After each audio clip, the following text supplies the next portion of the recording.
বাসায় আসে। এরকমের মধ্যে একদিন তিশা ভাবি হঠাৎ করে আমাদের বাসায় আসে, সাথে আহাত ভাই ছিল, দুইজনে। তখন নতুন অবস্থাতে আমরা নিপুণ সিটিতে থাকি। তো ওনারা দুইজন আমার বাসায় আসে, আসার পর আমাদের বাসায় বসে আড্ডা দেয়। তো ভাবির চোখ ছলো ছলো ছিল, কান্না কান্না ভাব। সে এসে আমাকে আখি ভাবির নামে অনেক কথা বলছে। আখি ভাবি ভালো না, আখি ভাবি গার্মেন্টস কর্মী, আখি ভাবি গার্মেন্টসে কাজ করে, আখি ভাবির ফ্যামিলি ব্যাকগ্রাউন্ড ভালো না, মেয়েকে দেখতে পারে না, মেয়েকে ঘর থেকে বের করে দিছে ডিভোর্স হওয়ার কারণে। তো ভাবি আর আহাত ভাই মানে তাকে অসহায় দেখা তাকে আশ্রয় দিছে, তাকে মানে বউ করে আনছে। কিন্তু আইনা তাকে এত জায়গা দিছে, এত মর্যাদা দিছে, এত ভালোবাসা দিছে, এত কিছু আখি ভাবির জন্য তিশা ভাবি করছে। তারপরও আজ তিশা ভাবিকে আখি ভাবি সেই ভালোবাসা সেই সম্মান কিচ্ছু দিচ্ছে না।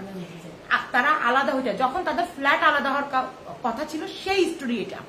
তো তখন এসে আমার কাছে খুব মানে কান্না কান্না চোখে হাত ভাই এবং তিশা ভাবি দুইজন মিলে বসে। এখন আমাকে বলেন, আমি তাদের সাথে নতুন সম্পর্ক তৈরি হয়েছে। এখন যেখানে আখি ভাবির বিরুদ্ধে সতীন নয় আমাকে বলতেছে, সেখানে হাজবেন্ডও সতীনের পক্ষে আমার সাথে বলতেছে, তাহলে আমি এটা কিভাবে বুঝবো যে এটা কোনটা সত্য কোনটা মিথ্যা? আমাকে মানে অনেক কথা বলছে, অনেক আখি ভাবির নামে অনেক কথা বলছে, বলে টলে দেখো ভাবি আজকে ফ্ল্যাট আলাদা করে চলে যাইতে চাইতেছে। হ্যাঁ, আমার আখির জন্য অনেক কষ্ট হইতেছে, ভাবি আখি কেন চলে যায়, ভাবি তুমি একটু বোঝাও, আখি যেন আলাদা না হয়। এইভাবে করে আমাকে কান্না করে করে সে অনেক বুঝাইতেছে, কিন্তু আখির নামে বদনামও বলতেছে আখি ভাবির নামে আমার কাছে। এই দিক দিয়ে আখি ভাবির জন্য তার কষ্ট হচ্ছে, এটাও আমাকে বুঝাচ্ছে। তা আমি ভাবলাম যে আরে মেয়েটা মনে সত্যি সতীনকে অনেক ভালোবাসে। তা আমারও তার প্রতি আমার সিম্পাথি কাজ করছে, আমারও তার প্রতি ভালোবাসা কাজ করছে যে আরে একটা সতীনকে বুঝি এত ভালোবাসে, আর সে তার সাথে বুঝি সে এমন করে, এটা আমার কষ্ট লাগে। তারপরের দিন 2 দিন পরে কিন্তু মোর বিয়ে।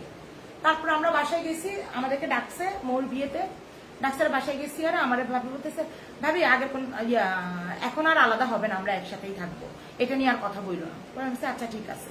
পরে মোর বিয়ে, আমাদেরকে দাওয়াত দেয়, আমরা সেই বিয়েতে যাই, বিয়ের অনুষ্ঠানে অ্যাটেন্ড হই নাকি। আচ্ছা, এই বন্ধ রাখো। তুমি আমার সবাই বলতেছে যেটা তুমি শর্টে বলার জন্য, মেন সবাই অনেক কিছু জানে। হ্যাঁ, তোমার সম্পর্ক, তোমার সাথে তার সম্পর্ক কি ছিল বা অনেক কিছু জানে।